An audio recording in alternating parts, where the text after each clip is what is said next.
Kenalin Gunang, Bu. Ilmayanti, jangan taruh dan 7 bidadari, Bu. Mutiara Atiabeni, Keomas, Bu. Selana Rahmaulia, bawang merah dan bawang putih, Bu. Wah, itu mah ilmu sama rati, Bu. Bener banget, bawang merah dan bawang putih. Ini kayak Sudah, jangan ribut dulu. Oke, berarti lengkap semua ya hari ini. Alhamdulillah. Oke, anak-anak, sebelum masuk ke materi, kita main game kecil-kecilan dulu ya. Nama gamenya lanjutkan ceritanya. Nanti Ibu mulai dengan satu kalimat. Nanti habis itu kalian secara bergantian melanjutkan cerita dari Ibu. Siap? Siap. Oke, Ibu mulai ya. Pada malam hari ada seseorang yang berjalan sendirian di depan telaga. Tiba-tiba dia mendengar suara percikan air. Pas dia tengok ke belakang, ternyata tidak ada siapa-siapa. Tapi suara itu makin dekat. Lalu muncul bayang putih di tengah telaga. dan ternyata itu sebuah plastik yang mengambang. Wah, ceritanya jadi nggak terduga gini ya. Tepuk tangan dulu untuk semua. Nah, tanpa kalian sadari, kalian sudah membuat cerita besar. Nah, itu berhubungan dengan materi kita hari ini. Tidak.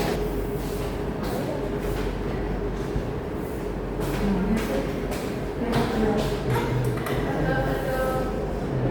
Materi hari ini lagi materi lagi. Iya, pulang aja. Oh, pulang aja. Masuk lagi. Iya, ada lope. Ada lopenya. Iya, itu loh. Lope berjalan. Lope subah. Lope subah. Saya pakai di sini benar. Iya, enggak. Tapi buat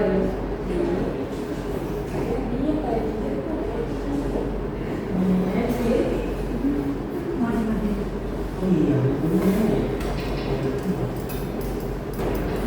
Nah, anak-anak di sini siapa yang tahu apa itu sastra lisan? Aku, Bu. Sastra lisan itu adalah sastra yang diceritakan secara langsung, Bu. Betul banget, Sela. Sastra lisan adalah karya sastra yang disampaikan dari mulut ke mulut. Nah, biasanya cerita itu disampaikan dari generasi ke generasi. Nah, contoh sastra lisan itu ada banyak. Contohnya legenda, dongeng, mite, dan cerita rakyat. Nah, hari ini kita akan fokus ke legenda. Nah, legenda adalah cerita rakyat yang dipercaya di suatu tempat dan benar-benar terjadi di tempat tertentu. Contohnya itu ada legenda Danau Toba, Sangkuriang, atau yang akan kita pelajari pada hari ini, yaitu legenda buaya putih di Telaga Sakinah. Oke, sekarang anak-anak simak cerita ini baik-baik ya. Di sebuah tempat yang sunyi, terdapat sebuah telaga yang dikenal dengan nama Telaga Sakinah. Airnya tenang, jernih, dan tampak biasa seperti telaga pada umumnya. Namun, masyarakat sekitar percaya bahwa telaga itu menyimpan sebuah misteri besar. Konon, di dalam telaga tersebut hidup seekor buaya putih yang menjadi penunggu Telaga Sakinah. Pada suatu sore yang mendung, seorang pemuda datang seorang diri ke tepi telaga. Dia duduk termenung sambil menatap permukaan air yang biar tanpa suara. Angin berhembus perlahan, membuat suasana di sekitar telaga terasa semakin sepi. Tanpa sadar, pemuda itu melangkah terlalu dekat ke tepian yang licin. Tiba-tiba, dia terpleset dan jatuh ke dalam telaga. Warga yang mendengar kabar itu segera datang dan berusaha mencarinya. Mereka menyusuri tepian telaga, bahkan mencoba menyelam ke dasar air. Namun anehnya, pemuda itu tidak ditemukan sama sekali. Hari demi hari berlalu, masyarakat mulai percaya bahwa pemuda tersebut telah dibawa oleh penghuni telaga. Namun beberapa waktu kemudian, seorang penjaga telaga dikejutkan oleh kemunculan seorang pemuda yang duduk di pinggir telaga dalam keadaan selamat. Ternyata, pemuda itu adalah orang yang sebelumnya hilang. Dengan wajah pucat dan suara pelan, dia menceritakan sesuatu yang membuat warga terdiam. Dia mengaku telah diselamatkan oleh seekor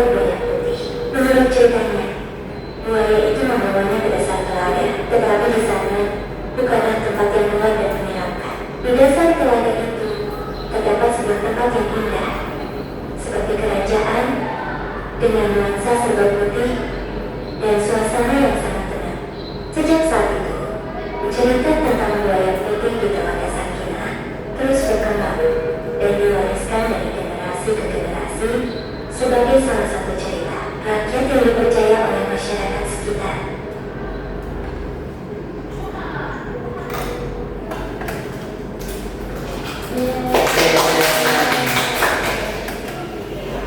Nah, kenapa cerita buaya putih ini termasuk ke dalam sastra lisan? Karena ceritanya dari mulut ke mulut itu.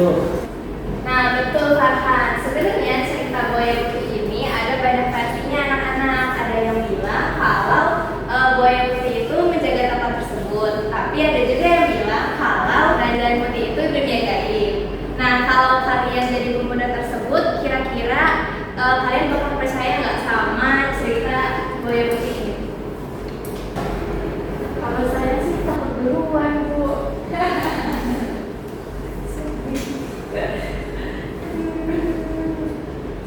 Kalau saya mungkin nggak percaya, Bu, tapi penasaran. Saya mah malah nggak mau Bu deket-deket sama keluarganya. Oke, wajar ya anak-anak. Nah, tapi dari cerita ini kita tuh jadi tahu kalau masyarakat zaman dulu menyampaikan pesan itu dari mulut ke mulut. Nah, siapa yang tahu apa pesan dari cerita ini? Saya Bu, jangan malam di pinggir telaga Bu, nanti kejebur.